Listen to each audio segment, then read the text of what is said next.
Hey guys, welcome to the 2024 Beijing Motor Show. We're here with BMW because they have quite a few products to show. We've seen earlier today the Mini Iceman, and right now we're going to take a look at the i4 facelift.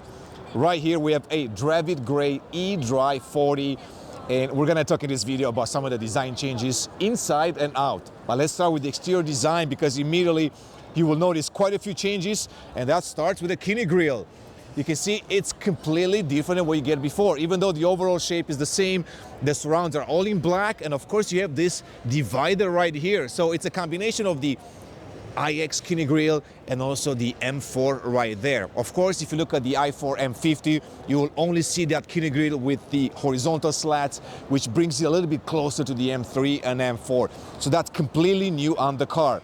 This one comes with the M Sport package. As you can see, nothing else has changed. Same design right there, same air openings. So really no changes when it comes to the M Sport package. Of course, the lights are different. You can see brand new headlights.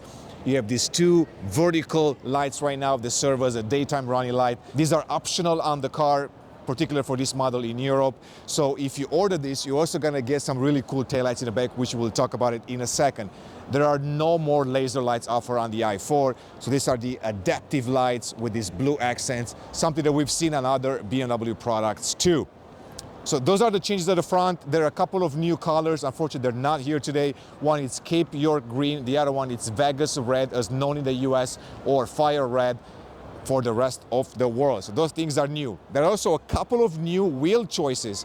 So this is brand new 19-inch, but there is also a 20-inch option that's new for the BMW i4.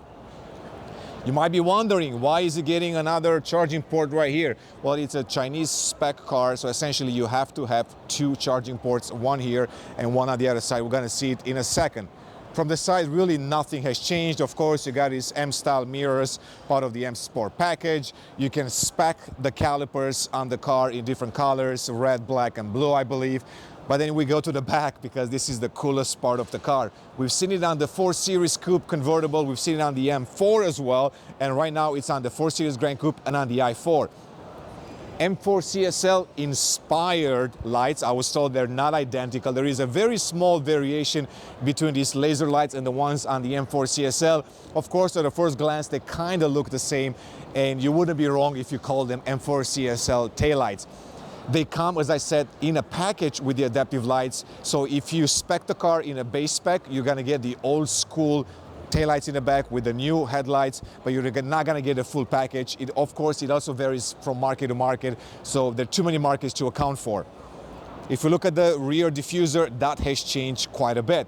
A little bit more aggressive in styling, and also it's got this blacked out piece right there. So compared to the Cerium Gray, I believe it was before, now it's got a blacked out piece, which looks a little bit more aggressive. Now, if you look at the side of the car, of course, nothing has changed. It's the same i4 design.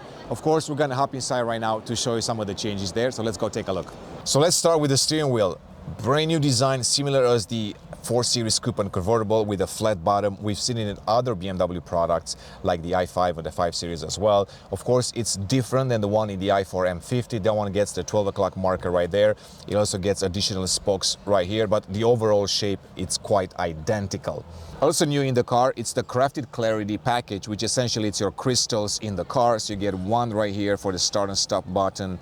You get one for the toggle shifter and one for the iDrive controller, which is cool to still see it in the car.